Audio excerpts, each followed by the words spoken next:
मुझे आप अपने साथ में खड़ा पाएंगे, इस बात का मैं इस मंच के माध्यम से विश्वास दिलाता हूं। 2047 में तो ये भारत देश दुनिया का सबसे बड़ा देश बने, सबसे संपन्न देश बने और पूरे विश्व का प्रतिनिधित्व करने वाला देश बने। पानी की बहुत बड़ी समस्या, जिसका समाधान माननीय मुख्यमंत्री जी ने यमुना जल समझौता को साकार करके और एक मार्ग प्रशस्त करने का काम किया है।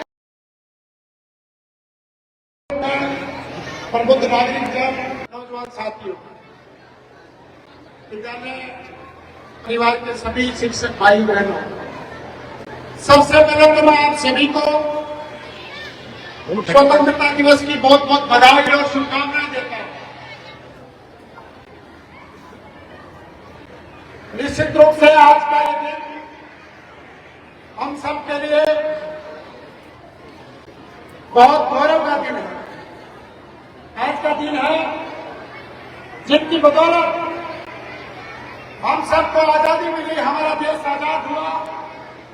उन वीर शहीदों को नमन करने का दिन है। साथियों, मैं इस मौके पर तमाम चाहे अधिकारीगण हैं, कर्मचारीगण हैं, या कस्बे के सभी प्रबुद्ध नागरिक जन हैं, या हमारे नौजवान साथी हैं, या यहाँ पे जो छात्र छात्रा हैं हमारे बेटे, आज का दिन एक कैसा दिन है। इस दिन हम सब लोगों को एक संकल्प लेकर चलना है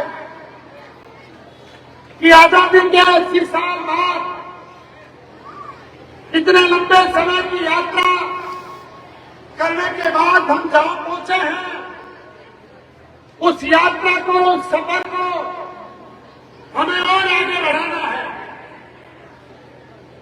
और जब आजादी के 100 साल हमारे पूरे हों 2047 में, तो ये भारत देश दुनिया का सबसे बड़ा देश बने, सबसे संपन्न देश बने और पूरे विश्व का प्रतिनिधित्व करने वाला देश बने।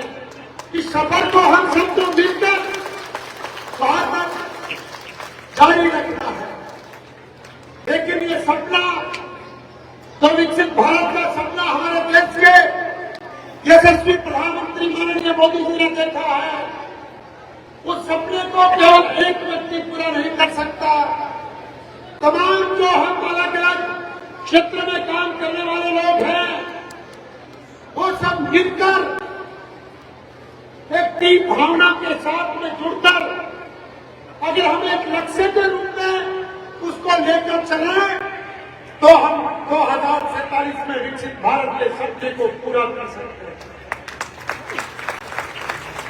और इस सपने को पूरा करने में जो हमारे बेटे बेटियां यहाँ स्टूडेंट के रूप में बैठे हैं, आप सब लोगों की भी बहुत बड़ी जिम्मेदारी इसमें होने वाली है, क्योंकि आने वाले देश के आप भविष्य हैं। मैं आप सभी इस मौके पर कहना चाहता हूं, चाहे हमारे स्टूडेंट हों, चाहे हमारे खिलाड़ी हों, या अन्य क्षेत्र में काम करने वाले हमारे युवा साथी हों, प्रत्येक नौजवान जो लक्ष्य अपने तय किए हैं, उन लक्ष्य के प्रति दृढ़ता के साथ में, एक मजबूत इच्छा शक्ति के साथ में आप सब लोग आगे बढ़े। ऐसी मेरी अपेक्षाएं हैं और ऐसी मेरी शुभकामनाएं हैं। यहाँ का जनप्रतिनिधि होने के नाते मैं इस मंच के माध्यम से आप सभी को विश्वास दिलाता हूं कि आपके इस सफर में जहां कहीं भी मेरी जरूरत महसूस हो, न केवल एक जनप्रतिनिधि के तौर पर बल्कि अपने परिवार के सदस्य के तौर पर, जब भी मुझे आप याद करेंगे, मुझे आप अपने साथ में खड़ा पाएंगे, इस बात का मैं इस मंच के माध्यम से विश्वास दिलाता हूं। आप सभी जैसा भी एसडीएम मैडम यहां पे कह रही थी कि सबको अपने अपने हिस्से की जिम्मेदारी संभालनी है, तो मैं तो तमाम अधिकारियों कर्मचारियों से भी आग्रह करना चाहता हूं कि आपकी भी इसमें बहुत बड़ी भूमिका रहने वाली है, हम जनप्रतिनिधियों की भी बहुत बड़ी भूमिका रहने वाली है। निश्चित रूप से अगर भारत के आज अधिकारी कर्मचारी और जनप्रतिनिधि जो दायित्व उनको मिला है, अगर पूरी ईमानदारी और निष्ठा के साथ अगर अपने दायित्वों का पालन करे तो इस देश को बहुत ऊंचाइयों तक जाने से कोई भी रोक नहीं सकता। लेकिन हमें अपनी जिम्मेदारियों को पहचानना होगा, अपनी जिम्मेदारियों को ईमानदारी और निष्ठा के साथ में पूरा करना होगा, तभी यह सपना साकार हो पाएगा। मैं बधाई देना चाहता हूं और धन्यवाद भी देना चाहता हूं उन तमाम सम्मानित जनों को जिनका अलग अलग कार्य क्षेत्र में जिन्होंने सर्वश्रेष्ठ प्रदर्शन किया है और आज यहां पे सम्मानित होने वाले हैं।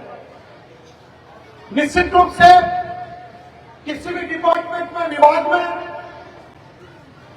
या समाज के किसी भी क्षेत्र में अगर कोई व्यक्ति उल्लेखनीय कार्य करता है, हम सबकी जिम्मेदारी भी बनती है कि उनका सम्मान हो और वो दूसरों के लिए भी प्रेरणा स्रोत बनते हैं। इसलिए जो बाकी कर्मचारी, अधिकारी या ऐसे लोग जो सार्वजनिक क्षेत्रों में काम करते हैं, जिनका आज यहाँ पे सम्मान नहीं होगा, उनसे भी मैं कहना चाहता हूं कि आप भी लगातार अच्छा कार्य करते रहे तो निश्चित रूप से प्रशासन हो, जनप्रतिनिधि हो या ये समाज हो, आपको हरदम अपनी पलकों पे बिठाने का काम करेगा और अगली बार आप यहाँ पे सम्मानित होंगे।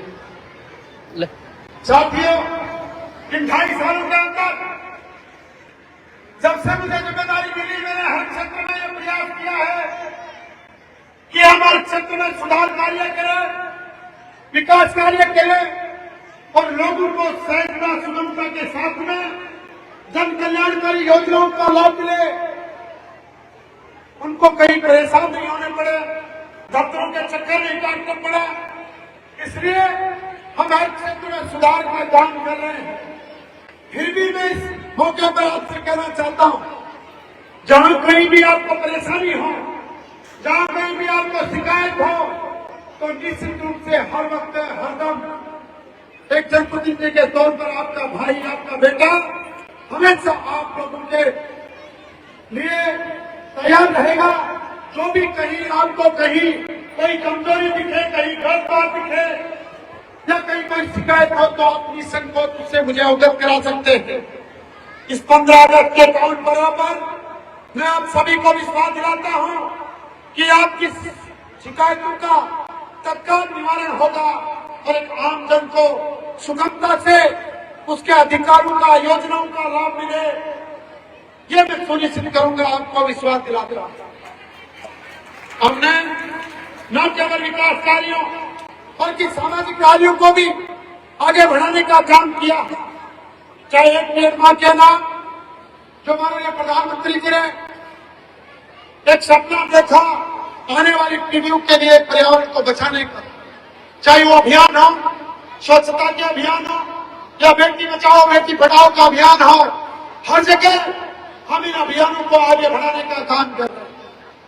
और मैं खंडेला विधानसभा के तमाम नौजवानों को, युवाओं को, किसानों को, हर वर्ग को आज एक और बधाई और शुभकामना देना चाहता।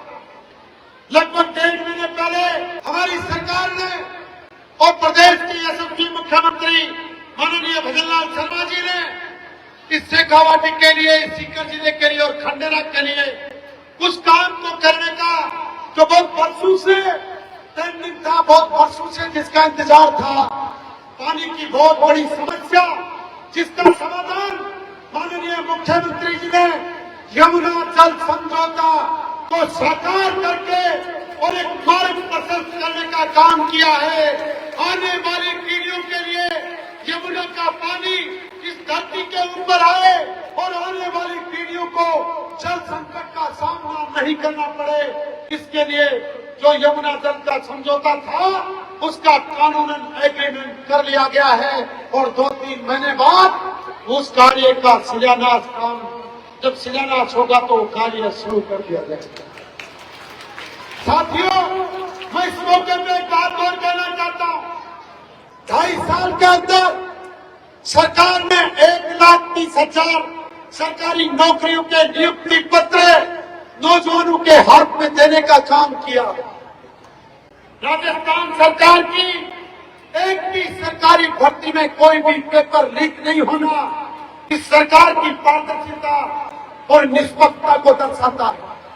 वरना इस प्रदेश के नौजवानों ने पेपर लीक के बहुत बड़े दंश झेले हैं और अगर उस नौजवानों को, युवाओं को उनकी मेहनत का फल मिले, इस सपने को साकार करने का काम किया तो हमारे प्रदेश के मुख्यमंत्री माननीय भजन लाल जी शर्मा की सरकार ने। साथियों, मैं तो आपसे यही कहना चाहता हूं, हम सब लोग अपना अपना कार्य करते हैं, लेकिन आज के दिन एक संकल्प हमारा और भी होना चाहिए। माननीय अटल बिहारी वाजपेयी जी के उस वाक्य को मैं दोहराना चाहता हूं कि मैं रहूं या ना रहूं, मेरा ये देश रहना चाहिए। राष्ट्र प्रथम की भावना के साथ में प्रत्येक नागरिक, प्रत्येक व्यक्ति अपने जिम्मेदारी के प्रति, अपने कर्तव्यों के प्रति अगर वो जागरूक है, अपने कर्तव्यों का पालन करता है तो निश्चित रूप से ये देश उत्तरोत्तर प्रगति करेगा। मैं इस मौके पर उन्हें आप सभी जो बड़ी संख्या के अंदर जनप्रतिनिधिगण आए हैं, जो प्रबुद्धजन आए हैं और सभी अलग अलग विभागों से जो कर्मचारी अधिकारी यहाँ पर आए हैं, तो आप सबका बहुत बहुत धन्यवाद करता हूँ और यहाँ पर सम्मानित होने वाले प्रत्येक व्यक्ति को बहुत बहुत बधाई और शुभकामनाएं देता हूँ और विश्वास करता हूँ कि आप इसी तरह से उत्तरोत्तर अपने क्षेत्र में अच्छे कार्य करते रहें तो निश्चित रूप से ये देश सक्षम बनेगा, ये देश आगे बढ़ेगा। मैं पुनः सभी क्षेत्रवासियों को 15 अगस्त के पावन पर्व की, स्वतंत्रता दिवस की बहुत बहुत बधाई और शुभकामनाएं देता हुआ मेरी वाणी को विराम देता हूँ। धन्यवाद। जय हिंद। आप सभी एक नारा लगाएंगे, बोले भारत माता की, भारत माता की। धन्यवाद। जय हिंद।